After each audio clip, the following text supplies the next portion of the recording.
Welcome back to the Cross Border Interviews live UCP leadership debate series, where we are going to be talking about the UCP debate with two great guests. One you know already. He's been on the show, I think, twice already. Mr. Spencer Bennett. Spencer, thank you so much for doing this. And a relatively newcomer to the show. We relatively just met a few weeks ago, but I'm happy to have her on, is Nadine Wellwood. Nadine, thank you so much for doing this. My pleasure. So, before we get started, I'm hearing an echo in myself, so I'm going to try and figure out where that's coming from. So I do apologize, because I have 3 live streamings going on, and I do apologize. Oh, I don't know what's going on. I do apologize for this. I apologize everyone who is listening to this right now. I swear to God, I'm usually better prepared than this.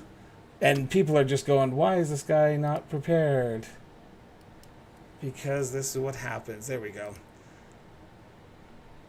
There we go. Sorry about that, everyone. And that's what happens when you do things wrong and you show up like the UCP leadership debate when there's interruptions because the live stream just doesn't work properly. And I was going to try and do this so smoothly, but it does not happen when you're doing it and you're trying to make fun of somebody and it doesn't work.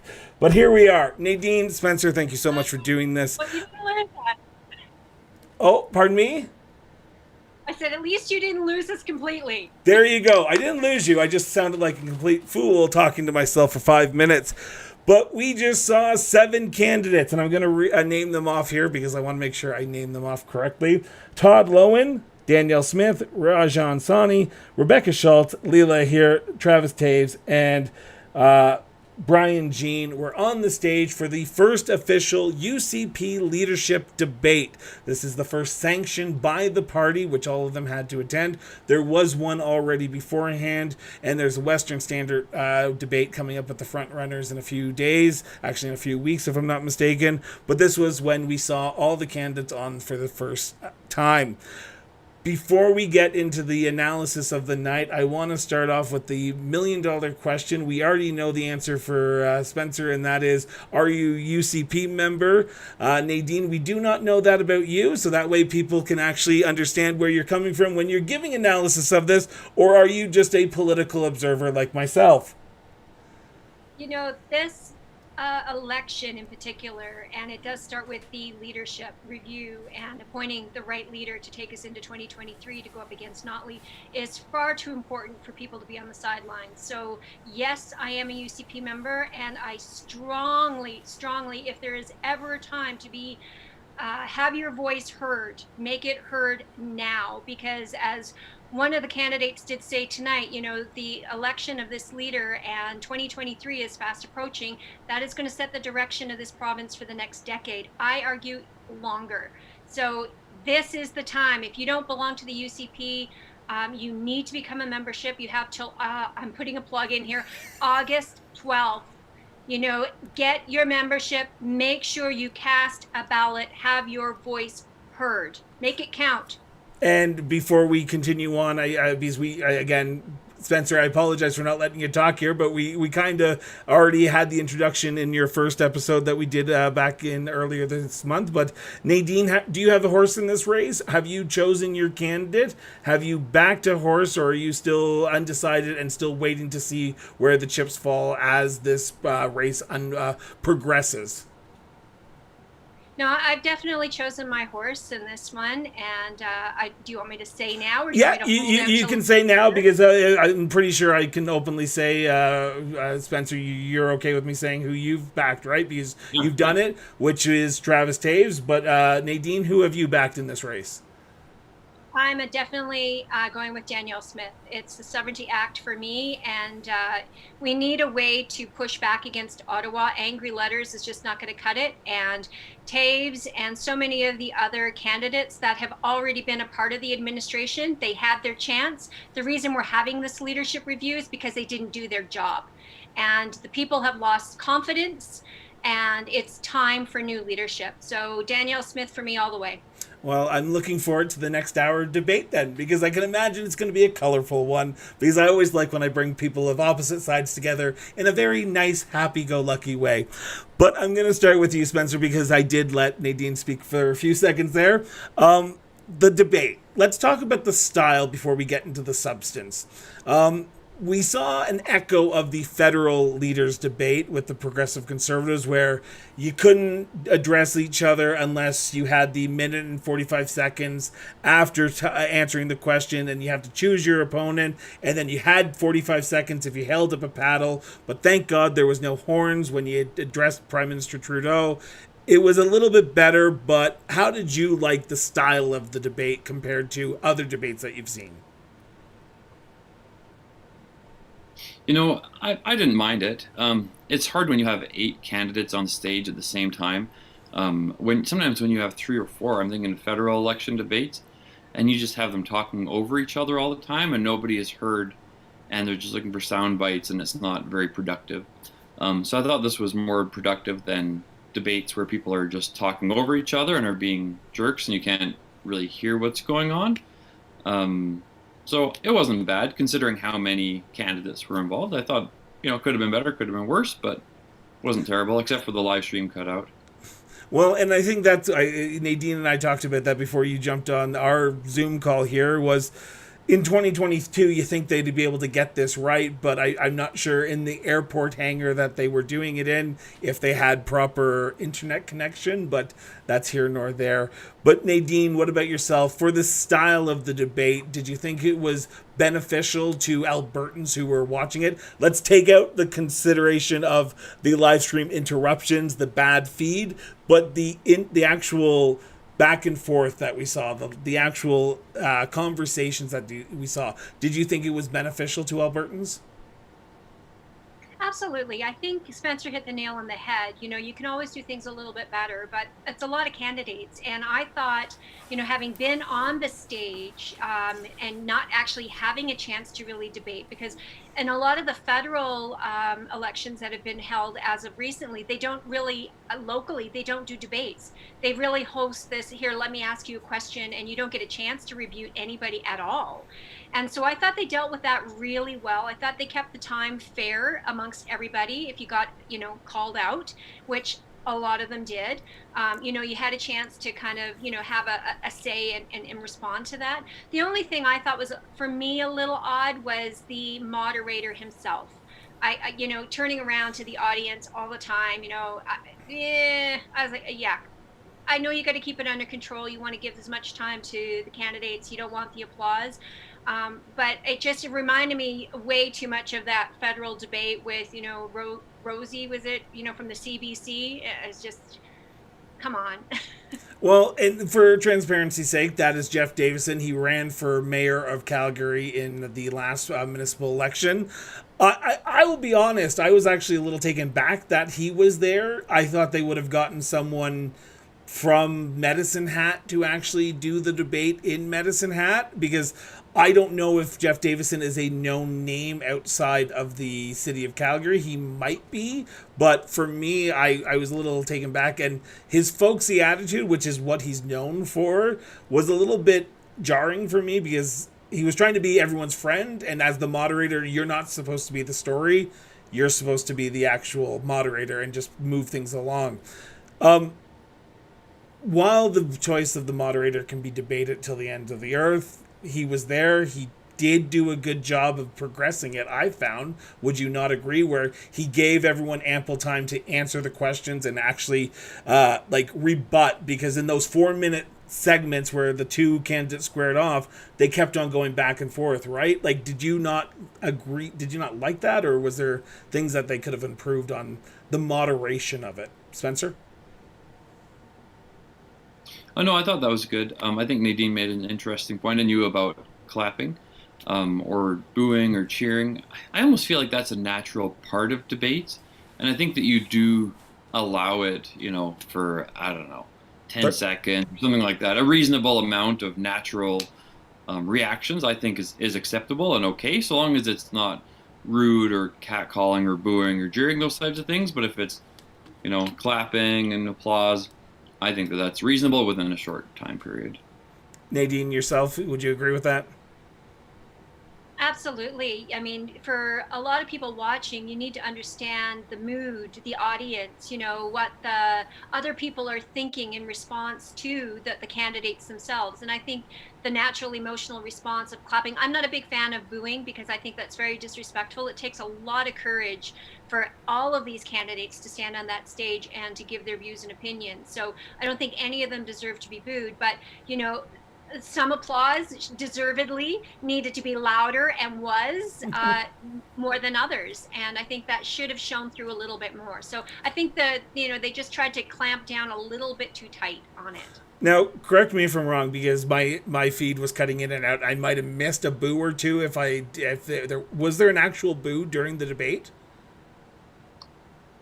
I don't recall hearing any, and he kept a really tight control Okay. on it. Okay, because you kept on saying boos, and I was like, was there a boo? And I missed it, and I didn't get that feed because I was trying to switch between Facebook and the website. So, okay.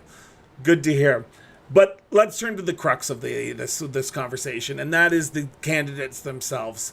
I'm going to start from left to right on, or right to left, or left to right on the stage. So we're going to start with Todd Loewen, independent MLA from Central Peace Notley up in northern Alberta. What would you give his performance? What would you rate his performance? Was it a good night, bad night for him? Because I don't really remember what he said, and that's just from my perspective, and you guys are UCP members, so we'll start with Nadine, then we'll go to Spencer on this one. But Nadine, for Todd Loewen, what did you think of his performance tonight? And we'll get into actual, like, who won the debate later on, but right now we'll just talk about, was there any highlights for you for Todd Loewen? Yeah, I think Todd, as far as Todd goes, I think he had a good night. I've watched 3 of these debates now, and I think as far as Todd's performance goes, this was by far the better performance that he's had in any of them. It is, he lacks a little bit of the, what should I say, curb appeal. That some of the energy of like a Daniel Smith or a Taves, or even tonight, I thought Shawnee, she had the energy and the punch and was with it. So I thought she did really well. So, but with Todd's knockout tonight was when he called out Taves in the end in his closing remarks. And because Taves, who, has been a part of cabinet in a very, very high level position, had the ear of the premier and decided, to show his loyalty to the party and to the premier and not to his constituents. Todd kind of called him out on that earlier, and Taves' response back to that was, well, I chose to stay in rather than be on the outside and then snipe about it. Well, Todd Loewen in his closing remarks, that was where he kind of came back and said, he called him out for exactly that. And I thought that was his best comment for the entire night. If he did nothing else, that was priceless. What about yourself, Spencer? Todd Loewen's performance, what would you rate it? What would you give it? Were there any notable punches that he was able to deliver? I mean, to me, Todd Loewen is a one-trick pony, and that pony is the past with COVID and COVID restrictions. I don't know what he has to offer as a vision for the future of Alberta. Like, he didn't talk a lot about his idea to diversify the economy or make healthcare better, those types of things. He seems to be, and hopefully COVID is in the rearview mirror. And so I don't know what value Todd brings to the table. He's a nice guy. I know Todd, a good trapper up there, but I think it was an okay night for Todd's standards, but not to be the next leader of our country or of our province. Now, I had a guest on the show earlier on today when I did an interview, and I asked this question, and I want to ask this to both of you, because you both seem like, you're both UCP members, so you would know this a little bit more. But Todd was all about, we don't want to write letters anymore. We want to stop writing letters. Writing letter campaigns is doing nothing for the relationship between Ottawa and Alberta. The question is, though, Didn't Todd write a nasty letter about Jason Kenney saying he should resign? Like, is it not a double standard when he's saying we can't write nasty letters to Ottawa because it's not getting us anywhere, but then he'll turn around and write a nasty letter saying, Jason Kenney, you need to resign, and then 2 days later he gets kicked out of caucus? Is he not playing double standards there? Anyone wants to take this, go ahead, because I just find it fascinating. Go Nadine. Well, I think the interesting thing there is not the act of writing an angry letter, it's the outcome and the result. So Todd Loewen's outcome of that angry letter is a lot different than the angry letters that they're talking about sending to Ottawa. Ottawa probably doesn't even open them. It's like, yeah, return to sender, ha ha, off it goes.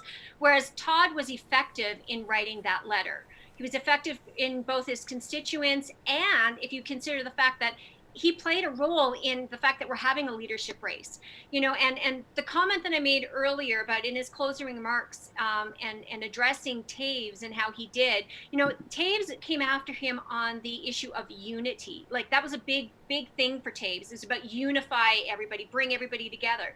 Well, Taves was there when they kicked Todd Loewen out for speaking out.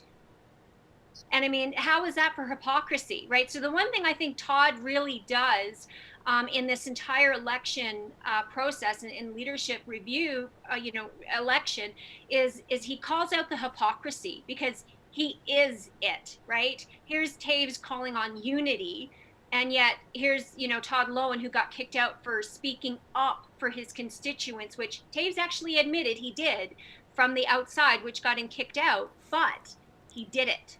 And just for clarification, because I apologize for interrupting, Nadine. I want to make sure this is clear. That was a secret ballot. We don't know if Todd voted to expel him from caucus or not. And I'm not saying that Todd or Taves did, but I'm just saying that it's a secret ballot. I know the Western Standard had some leaks around it, but I don't know if he voted against it or for it. So I just want to put that on record as well, because I don't want the Taves people, because I want him to show up on the show one day. So I just putting that on the record there.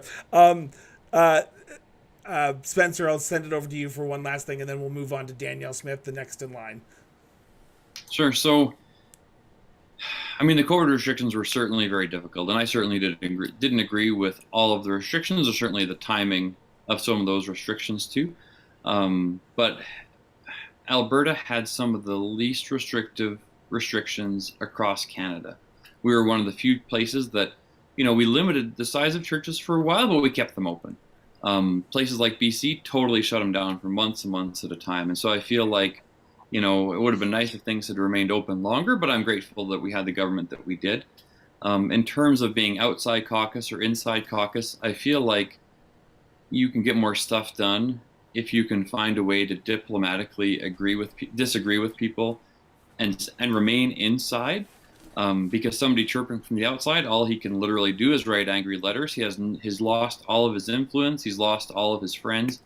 And he has no ability to make change, because his circles of influence have shrunk significantly.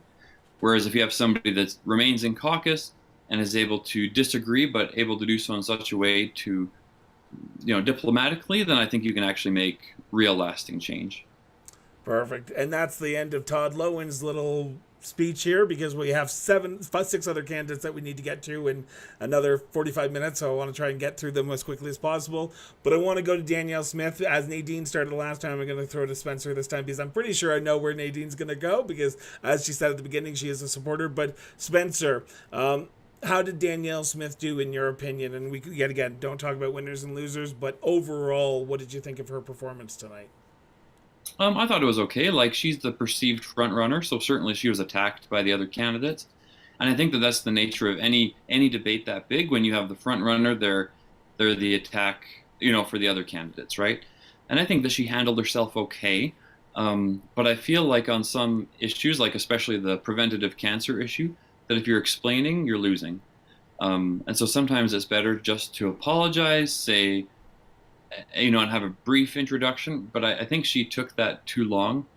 And I didn't really understand, like, the concept of a health spending account kind of makes sense to me, but it was almost as if she was connecting the dots to say, if we have a health spending account, we can take preventative measures and not get cancer. So for example, you can go to your doctor or chiropractor or massage therapist I don't know any massage therapist or chiropractor that can prevent me from getting cancer. So while I'm not, I think that we should be taking more steps towards preventative measures. I think she could have handled that question quite a bit better. But I think that on the positive side, she did have some good ideas. She talked about hydrogen and all these different ways to diversify the energy sector and those types of things. So I think she was strong in some of those regards, but I think that she needs to be better at addressing some of those, for lack of a better term, bozo eruptions that all candidates are guilty of sometimes. Nadine, what about yourself? The highs and lows of Danielle Smith.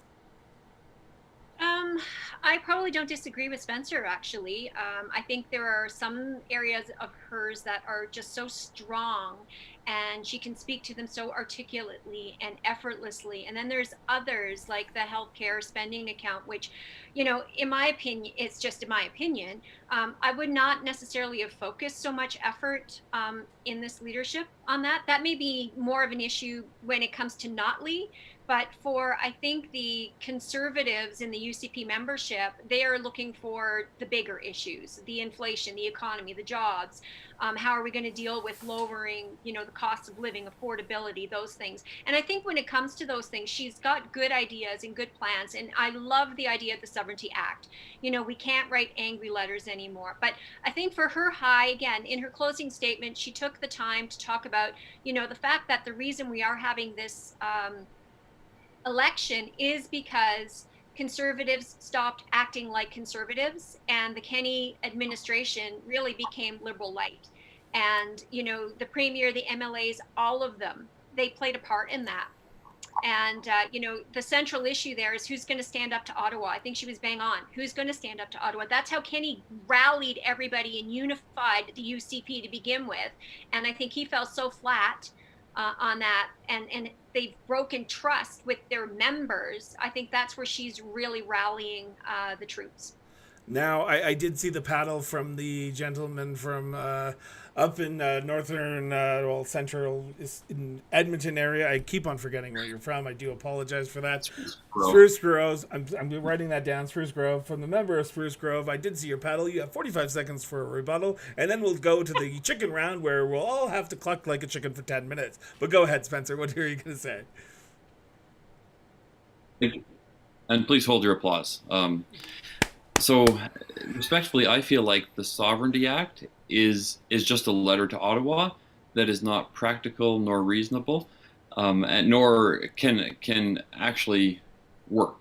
Now, what the Kenney government has done, number one, was Bill 1, scrapping the carbon tax, which they did, and the feds did it, but at least they got rid of the carbon tax. They had a vote on equalization. They had the Fair Deal panel, which included Alberta RCMP force and Alberta pension plan, and a lot of other things that have never been talked about, nor has there been any steps towards. So, while I wish we could have a better deal with Ottawa, I feel like the things that we have accomplished is more than has been accomplished in the past 20 years, and it's actually a practical, real thing that we can do and that we can change. We can have an Alberta pension plan, and there's ways to make that happen. We can have an Alberta police force. We can have an Alberta firearms officer. They're realistic, strategic, they're smart goals that are actually realistic. Whereas I find the Alberta Sovereignty Act to be a pie in the sky. If we don't agree with Ottawa, we're just going to shut them off. Well, what stops Edmonton from saying we don't agree with the provinces, so we're going to not agree with you there, or me? Hey, I don't agree with this bill, so I'm going to disregard it. I feel like the Sovereignty Act is a letter to Ottawa with empty, over political promises. Now, Nadine, I want to ask this question because the Sovereignty Act was a big subject tonight. A lot of candidates mentioned it, even I think there was in the unity subject, they talked about the Sovereignty Act. In the federal healthcare, they talked about the Sovereignty Act. It was a very big subject, and a lot of the candidates did attack Danielle Smith on this. And I can't tell you what the act actually reads because I've not sat down and actually read the entire thing. So I know Rebecca Schultz said there's some parts of the Sovereignty Act that I agree with, but not all of it because, like Spencer says, it's just basically a letter to Ottawa. By giving Danielle that stage to talk about it over and over again, did the candidates do a favor to Danielle by saying, hey, we don't agree with it, but you're going to talk about it anyway, and I'm just going to keep on talking about it, and people are just going to hear it over and over again, and then start doing their own research? think the big difference between Danielle Smith and the others is action. So you can write an angry letter, or you can put something into legislation that says we are not going to adhere to anything that violates the provincial jurisdiction. And she was very clear, sections 94, 94A, 96, all of them, it's in the Constitution. And if you read the UCP documents, actually, much of what she's talking about already is in those documents, in the resolutions written by the grassroots members. So she's not bringing up anything new. It is the Fair Deal panel that she wants to push through, but it is that next step that says in legislature, in law, you know what, the province is not going to enforce an unlawful act, even if it comes from Ottawa. So, and she brought up the example of the Emergencies Act in Quebec. Legislature got together and said, yep, no, we reject this, we're not doing it. And guess what? It works. So, that we just need action, right? That's what Albertas are looking for. They're looking for a defense, a wall, something that says, no, we've got, something here to push back with. And I think if you can come together as the province and as legislation, and it's an act that this is not an angry letter. This is legislation that says we are not going to enforce anything in which Ottawa treads on our provincial jurisdiction that we already have. Thank you for that. So I'm just again keeping the pace going here. We're going to be talking about our next candidate here, and we're going to start with Nadine on this one, and that is Rajan Sawhney, the MLA for Calgary Northeast, the former Minister of Transportation. Any highlights there for you, Nadine, on Miss Sawhney's performance tonight, or any negatives? I think the negative for her were the number of attacks that she sent back to Danielle Smith. I think, she did it again and again and again and again, which really just brought more and more attention and gave Danielle more airtime, which I was thankful for. But it really did not, I think, show well on her part. But I thought that, she speaks with conviction. And I thought that tonight she did show a lot of heart and a lot of fight. And I appreciate that. So if there was one thing that she brought to the table tonight was the energy of, I'm not backing down and I'm in this to win. And, kudos to her for that, because, it was loud and clear. Spencer, what about yourself? How did you think Rajan did? I think she did really well. I think she exceeded expectations. She kind of played the role of attack dog during the debate, which, if you've watched enough debates, there's a couple of people that play that role, and I think she played that role really well. She also, throughout the debate, her team was posting memes. I don't know if you saw that, but they're posting memes against Danielle Smith as well. And I thought that was interesting. It was interesting because some candidates were attacking Trudeau, others were attacking Notley, and she was attacking Smith. And I think that using anger and fear to incite your base is effective. I don't know whether that's the right or wrong thing to do, but she was certainly played the role of attack dog and did it well tonight. Now, I'm not sure if it was the luck of the draw or if she was ready for it, but she looked like, and correct me if I'm wrong, and anyone can take this question, she looked like she put Danielle Smith on her back heels for a few rounds when she was talking about the cancer statement that she released earlier this week during her podcast.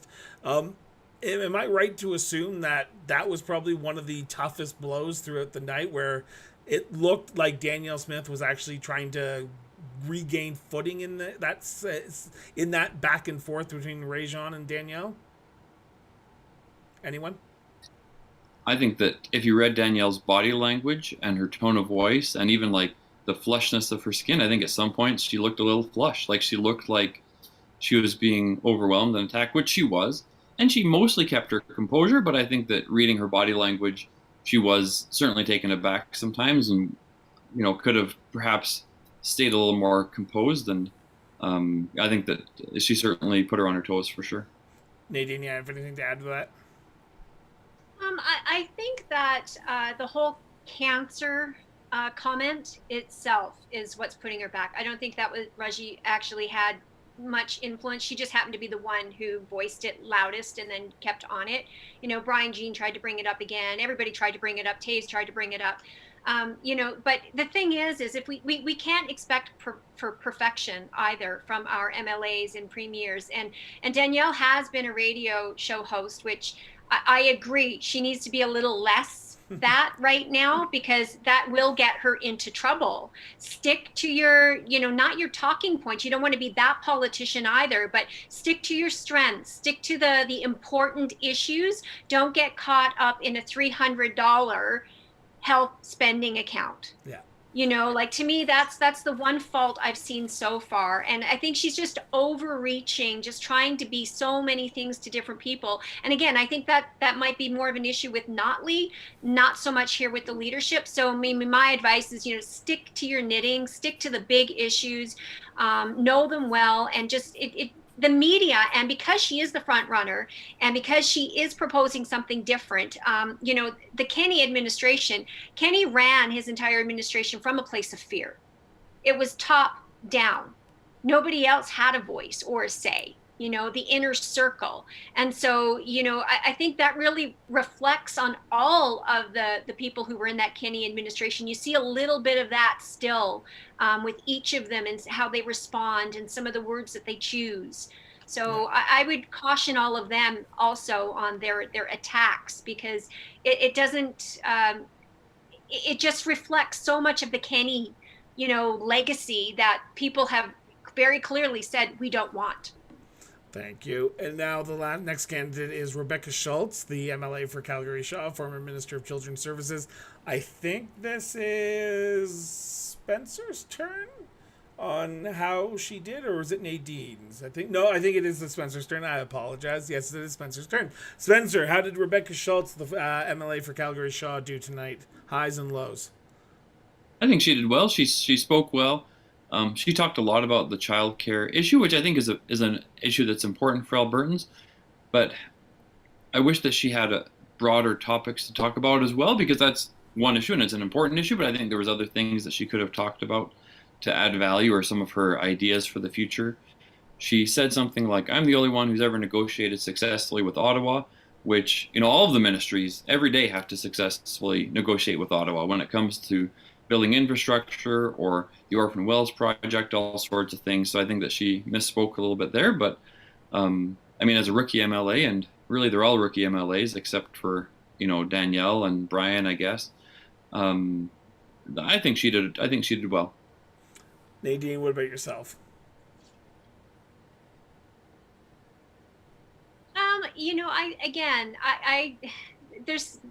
It's the middle child. They always kind of get ignored or neglected. Not that they're bad or they're good or they're great. They're just, you're kind of stuck somewhere in between. And I think for her, that's really that's where she kind of fell for me tonight.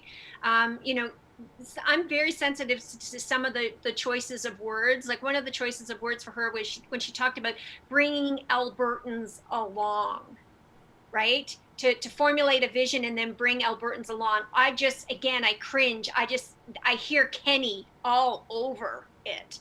And I'm like, yeah, this is what we're getting rid of, right? We don't want this. We want, the grassroots to be heard. We want our MLAs to represent us.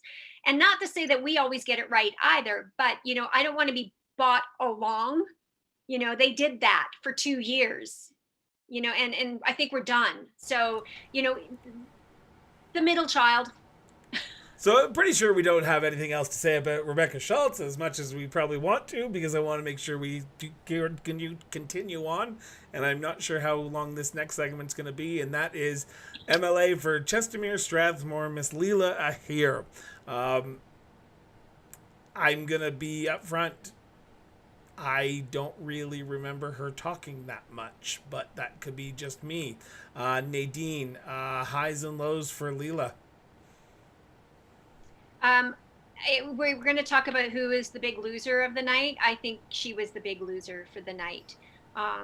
really didn't say anything that was spectacular, didn't really come out with anything that's memorable, to be honest. And I mean, I have 10 pages of notes here in front of me. As each You, question was you asked, brought I a wrote gun to down a knife fight highlights. here, Nadine. You brought a gun to a knife fight. Look at that. I love when people come prepared. But anyway, continue. Absolutely. So if you want to start talking about like each individual question and how each individual candidate performed on each one, I'm happy to do it. I'm ready for it. But yeah, no, she was the big loser tonight. Again, nothing really memorable, except for the fact that she really just stood out as not being memorable. What about yourself, Spencer?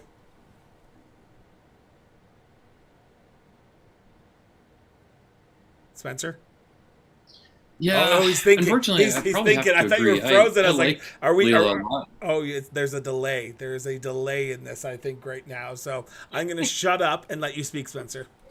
No problem. Sorry, I, you I guys have to. I think that was very fitting.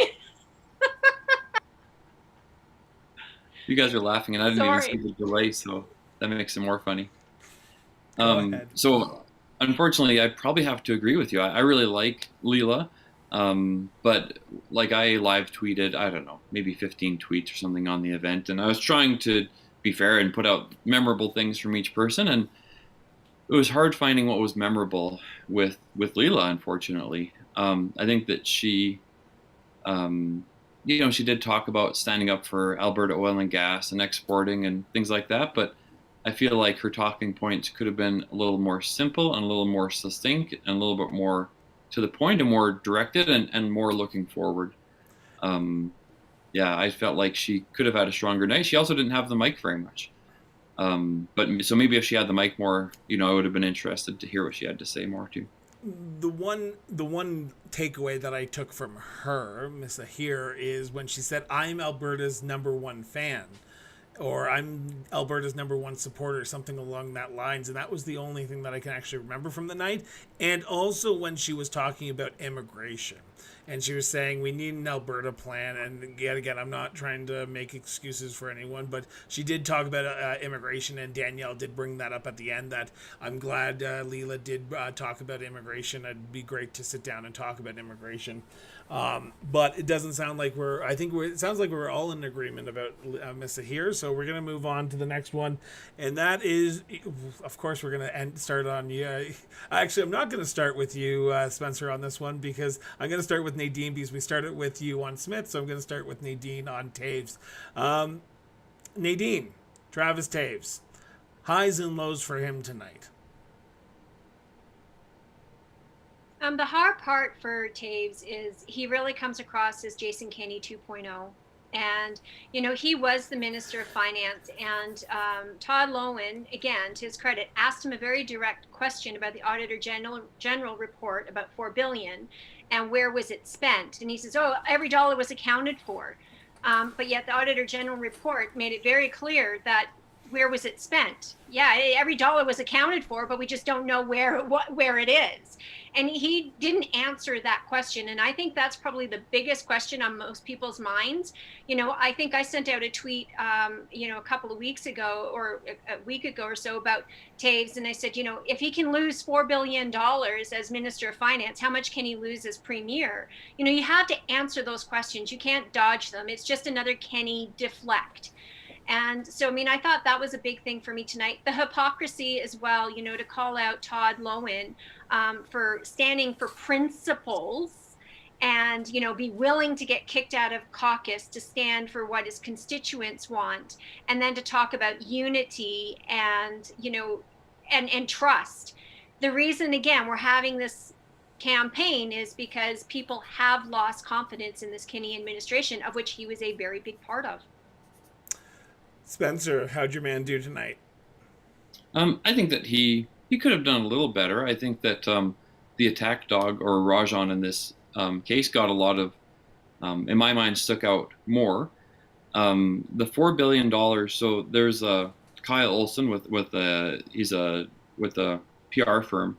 I'm just looking up an article that he wrote, but he said using the grant payment database, he found 3.62 billion of the missing 4 billion without much trouble. So it's not so much that the money was missing; it's that it didn't always follow best accounting practices, or that maybe the reporting on it wasn't as good as it could have been.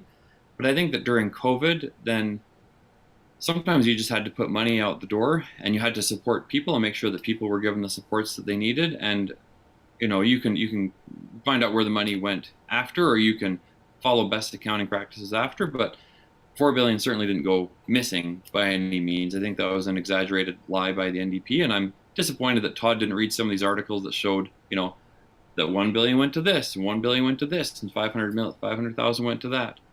But interestingly enough, Dave's had the opportunity to clarify that himself this evening, and he chose not to. And I think that was more my point, was it's not that it went missing. It was, okay, so you say that it's there.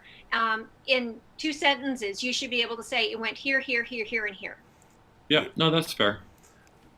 Yeah. We talked about body language with Danielle Smith. I'm going to talk about a little bit of body language with Travis Taves here for a second, and I want to get your opinion. Why does he move his arms so much when he's talking? Like, his arms were up and down the entire night. Like, that's when he was on screen. That's what I was looking at. And again, I'm not a body language expert. Maybe he's a very handsy person when he talks, and that's a really weird statement to say about a politician. But maybe he talks with his hands, and he's dramatic in that way.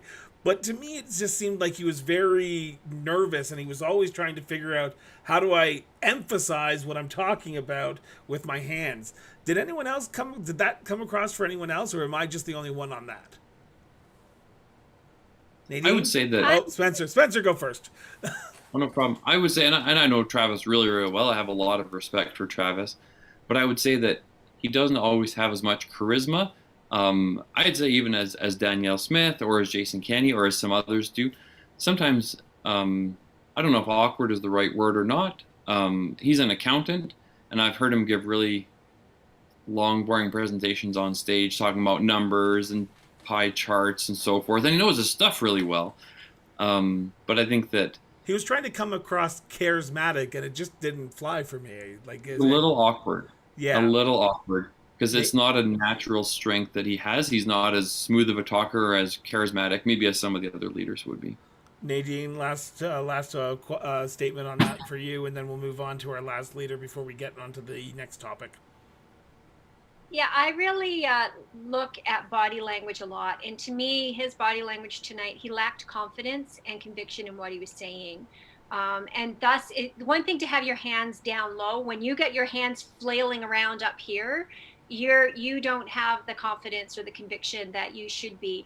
An example of that, when I was, in the last election, Derek Sloan here in my riding, for example, one of his tell-alls for me was he was sitting, he'd start twitching this shoulder, and every time he wasn't sure about what he was talking about or wasn't truthful.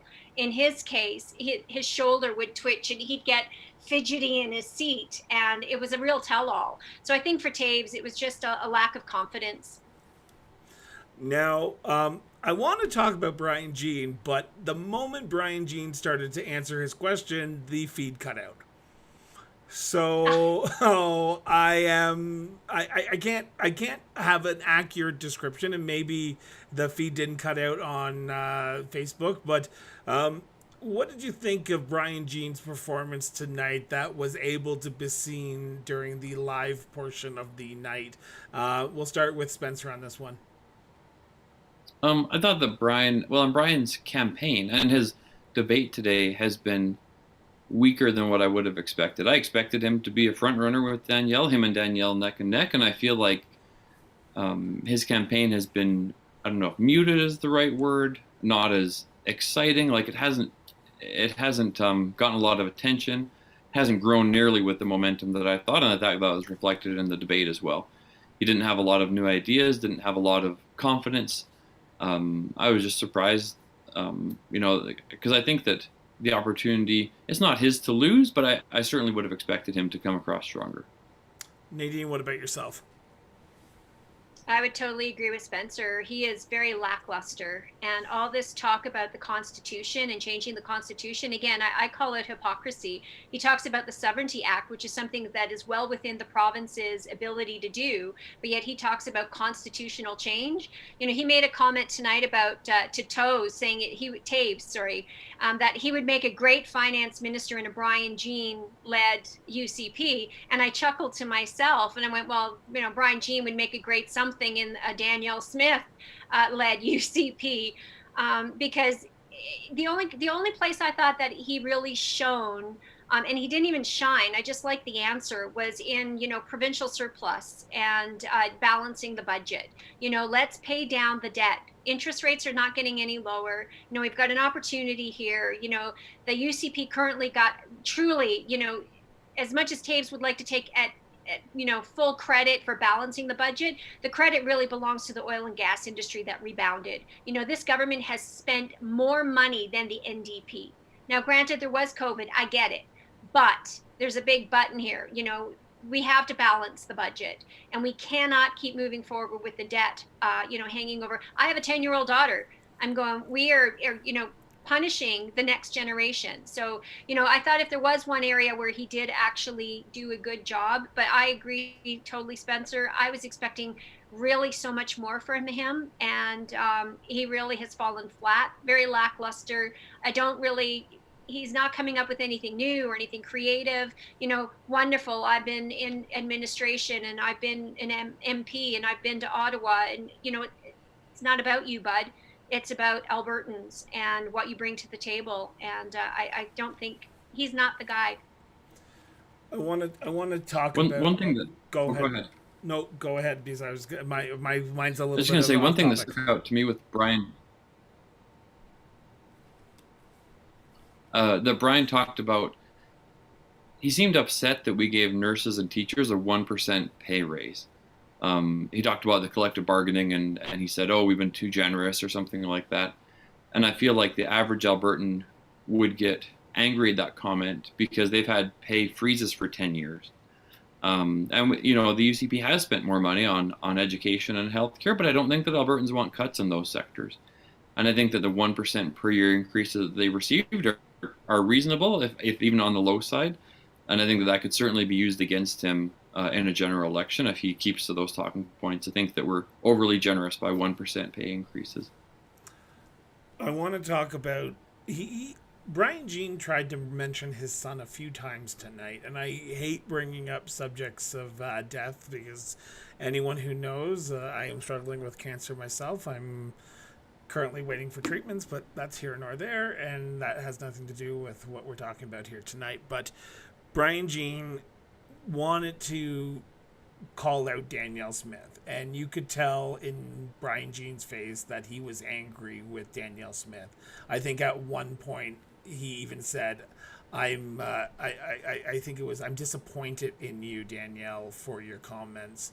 And then Danielle at the end tried to apologize and tried to offer an olive branch to Brian to say, I'm sorry for your loss of your son. That moment made me think this is going to get nasty over the next few weeks. If Danielle doesn't clarify her apology or come out with a full apology and say, this is what I meant, or I'm sorry if everyone took it this way, something, Brian Jean has ammunition to take to Danielle Smith. Am I incorrect in thinking this? Nadine? I'm really already tired of the conversation around the cancer comment, just because she did apologize tonight 3 times, in fact. 3 times. And, how many, as a politician, unless you're Justin Trudeau, it seems, apologies don't work. But she apologized 3 times. So how much and in what way is it going to be good enough? She made a mistake. She's admitted she's made the mistake. And, it was misconstrued or whatever. She went into a lengthy explanation. At some point, that's where they've got to accept it for what it is. It was a mistake. It was not quite, she wasn't clear in her thoughts. And she got called out on that, and I would agree. She made a comment in a podcast that she probably shouldn't have been doing, running for a leadership as a candidate for the UCP, um, on a topic that's not really an issue with UCP members. So, she deserved to be called out on it, but we need to, okay, she's apologized 3 times in one night, and that she's apologized prior to this. So move on. No, and I appreciate that, and I'm just gonna interject here for 2 seconds, Spencer, before I throw it over to you. If this story still goes on next week after, then I agree with you. This is still fresh for a lot of people right now, and I'm not saying anything. I think you're right. Politicians do make mistakes. I'll admit I make mistakes. I ran for politics once, and we all know the spectacle that was. So I will never do that again. But I understand people make mistakes. It's just, if it does continue on till next week after, then okay, so we need to have a serious conversation about this. But if she's apologized, which you say she did, I listened, and it might have cut out or was cutting out in the first few parts of Rajan and her going back and forth. But here we are. We're still a week into this, and it was Sunday, and it's only Wednesday now, right? So we're still kind of fresh into this, but that's why I wanted to bring it up. Spencer, last comment to you on this before we wrap up and we start talking about the questions and then the big winners of the night. I'm also surprised. I had assumed that Brian and Danielle, They liked each other. I thought they liked each other. And like Nadine, and I'm not trying to put you on the spot, I've never met you before, but I would have assumed that if you had voted for Danielle number 1, Brian would be number 2, and vice versa. That's what I had assumed, as I had grouped, like I grouped the UCP cabinet together. You're either voting for Rajan number 1, Rebecca number 2, Taves, or somewhere in that order, and that the Smith and Brian Jean-Camps would be the same, but it's interesting to watch them diverge from each other. Before you answer that question, Nadine, because I know you want to answer that question, we're going to get to that question later on in a few minutes, but I want to talk about this. And I'm going to ask this question open-ended to Nadine first. I know who you're going to say is the winner of the night because we've relatively dissected that. Who was the number 2 tonight? Who was the one that you went, holy crap, you actually did a lot better than I expected, or holy crap, maybe I can consider you as a alternative to my number 1, without giving away who your alternative to number 1 is, because I'm going to ask that later. So I would say Sonny was the number 2, and I would say, as far as expectations went tonight, she far exceeded my expectation, just because she came with fight. She did. She dug her heels in, and she had grit, and I didn't like all the personal attacks, like the consistent, coming back to the same talking point, but I thought she bought it, and so she would definitely be the shining star if there was one this evening. Danielle is more, you expect more from her, right? So my bar is set a little bit higher. I thought she did good. I mean, I've seen her answer some things much better, but each night is always a little bit different. But she bought her game, and she held her own. And in my opinion, she is the only one who is going to hold her own against a Rachel Notley in 2023. But Shawnee, I thought she was a stellar performance tonight. What about yourself, Spencer? I know you're probably a Taves man, but who was your number 2 tonight? Was there any shocker for you tonight that went home? I might consider changing my second place vote to another person because of tonight's performance debate. I don't even know if Taves won. I mean, you're assuming that I would say that Taves won, and you may. Okay. So let's ask that question right here. Nadine, I'm assuming you think Smith won, correct? I would argue that Danielle probably won the debate as a whole. I mean, there's areas that she really, I thought, could have done much better. There was times when, I thought the answers were a little bit weak, but even when she came out attacked, she regroups very quickly, and she comes back very responsive. So she's that very steady, even keel, kind of can rebound from just about anything. So I think she definitely won tonight's debate. So then Spencer, then who do you think won tonight's debate? So I think Rajan won in the fact that she exceeded expectations and came across more eloquent and more attacky and took a lot of airtime. I think if you're a Rajan fan, in a positive way. I'm certainly a Taves fan, and he still has my vote. He certainly didn't lose the debate. He didn't say anything stupid or have any bozo eruptions. I feel like he was composed and elegant and vanilla, which I think you maybe need to be. But in terms of who won, I think Rajan exceeded expectations, and so I don't know if that wins or not, but I think she did really well. What about your second place? Was there someone who you were, because you say she might have won because she exceeded expectation? Was there anyone that you were going into this thinking, okay, maybe I'd put myself into that camp if my first place person got knocked off, or are you putting Rajan in that camp as well? Well, I'd have Taves number two. I have bias for sure, but I felt like he was composed. In my opinion, premier-like. Sometimes you have to be vanilla, and sometimes being sexy or being, pie in the sky ideas isn't always the best. But I thought he was consistent and steady and had practical solutions and practical ideas. So now I'm going to ask the million. Oh, go ahead. Okay. We got the gentle lady from Banff Airdrie has the floor for 45 seconds. Whenever you're ready, no clapping. Don't make me turn around, audience. I will ask you, and I will stand up if you do it again. Go ahead, Miss Nadine. Well, The last thing this province needs right now is vanilla.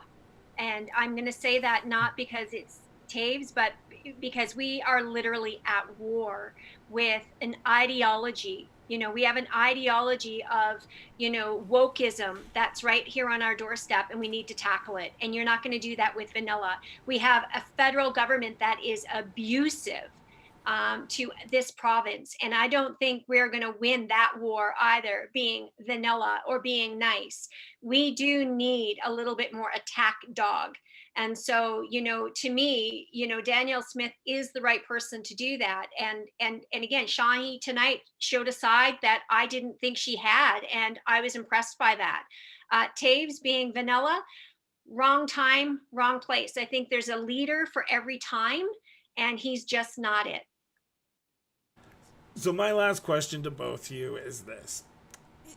The three of us are very political observers. We actually sat down and watched 2 hours of interrupted debate. Does the average voter in Alberta, the average person in Alberta, sit down and watch 2 hours of this and come away with something different than they go in?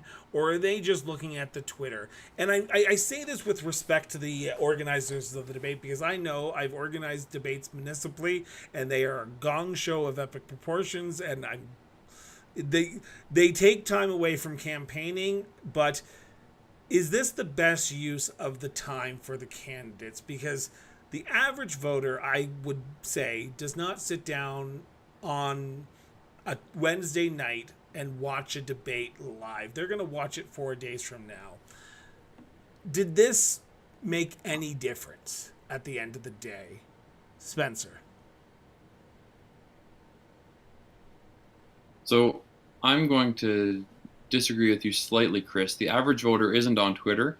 The average voter isn't going to watch the debates. What the average voter is going to do is they're going to listen to the news, they're going to watch CTV or CBC or the radio, and whatever sound bites the media takes from these debates is what they're going to interpret the debates as who won or who lost or what things were said. So I think that the average quote-unquote non-political observer that just does their day and goes to barbecues and occasionally pays attention to these things, like I may occasionally pay attention to the CFL, is just going to hear highlights or lowlights based on what mainstream media tells them.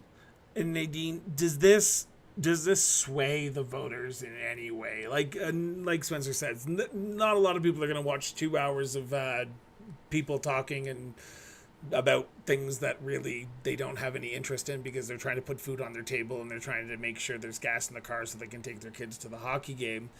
Does this sway people in any matter? Like, are there going to be swing voters that come out tomorrow morning and say, you know what, because of that Todd Lowen debate performance last night, I'm putting him as number one. Or are people just going to wait to see where the chips fall with the media, with the social media, with their friends, with the newspapers that they read, with their web shows that they watch because they're watching ours always? So are people going to be swayed?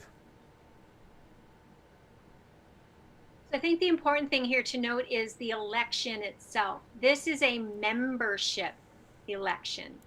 And because of the issues you just pointed out, affordability, cost of living, inflation, gas prices, people are paying more attention to this than you might realize right now because it's hurting them directly.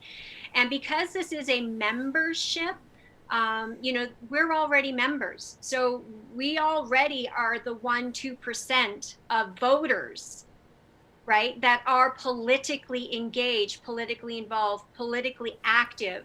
So for that reason, yes, I think there are more people. And I think because we are at such a critical point in, so many issues, both federally, provincially, I think there's a lot of people right now trying to find the next who is going to be that person to lead the UCP, and that they're also weighing that in a little bit with, well, who's going to be the person to take on Rachel Notley in 2023, which is, we saw that come up amongst many of the candidates.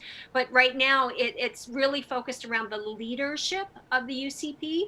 And so for that reason, I think, yeah, things like tonight make a big difference because you are going to have people that go, yes, so-and-so was really good. Like me, Shawnee, I thought was like, wow, she's got a little pit bull in there. Good for her. There's some fight, which I would never have seen, but I'm watching, and I'm not the only one. Now if this was a federal election, as we know, some of the lowest voter turnouts, people just vote. My family's always this way. I vote that way. They pay no attention. Provincially, we get a little bit more turnout, a little bit more engagement. But I think right now, because people are hurting so badly, yeah, they are watching. They're listening to see who's going to give them more affordability. The member from Spruce Grove, yes, I finally remembered where he's from. Spencer, well, you have 45 seconds to rebut. Thank you, sir. So I think that what this debate does is those that are politically involved and that do watch and do pay attention have to decide who their number 2, 3, and 4 are going to be. And I think that this debate could change minds in regards to, who I vote for, in a ranked ballot situation. So I think that this debate can have an impact on average voters, because I think that people have a more open mind than I'm going to vote for my conservative guy against Trudeau, and it's that cut and dry. Whereas here, I think there's a wide slate of well-qualified candidates, and it's a matter of who we rank and in which order we rank them in. And I want to remind everyone, and this is the big thing that I always try to plug here, this field is not set. So remember, there are still people who need to fill out raise their $175,000 to put their money in. Some candidates have already put in their $175,000, some have not. So we could still see a field shrink before August 12th when that membership deadline is, and also before the ballots are printed. So if you are interested in helping a candidate, go get involved. Nadine, Spencer have said it eloquently. This is a vote of who you want to lead the province, not for just tomorrow, but for 10 years from now. And it is a deciding factor. If you don't vote, do not complain. Or if you don't vote, and you better vote in the provincial election. If not, I don't want to hear you complaining on social media for the next year, because I just don't like people complaining who say they don't vote. Even if you go and spoil your ballot, I don't care. Just go vote. Nadine, Spencer, thank you so much for doing this. I know we tried to cover as lot as possible, but an hour has flown by, and we will probably have you back for the next one for sure. And Nadine, will have you on for a special episode as well, just you and me, and we'll talk about politics in general like Spencer and I did. Spencer, Nadine, thank you so much for doing this. Thanks so much, guys. Thank you. And Spencer, it was a pleasure. I would happily do this with you again anytime. You too, Nadine. So with that, I want to thank everyone for tuning in to the Cross Border Interviews Live UCP Leadership Debate Recap. We will be back tomorrow with our entertainment rundown, and then Friday we have a interview with with Dave Cornier of Dave Berta. So please tune in for those. And then we are off the week of August 1st because it's the long weekend and we have some things that we have to do medically. And we'll be back the following week. So with that, have yourself an excellent day. And remember, everyone, get out from behind social media. Go have a conversation with somebody because it does make our society better. It makes our democracy better. And sometimes just having a conversation makes ourselves better. So with that, have yourself an excellent day. And remember, guys, keep talking.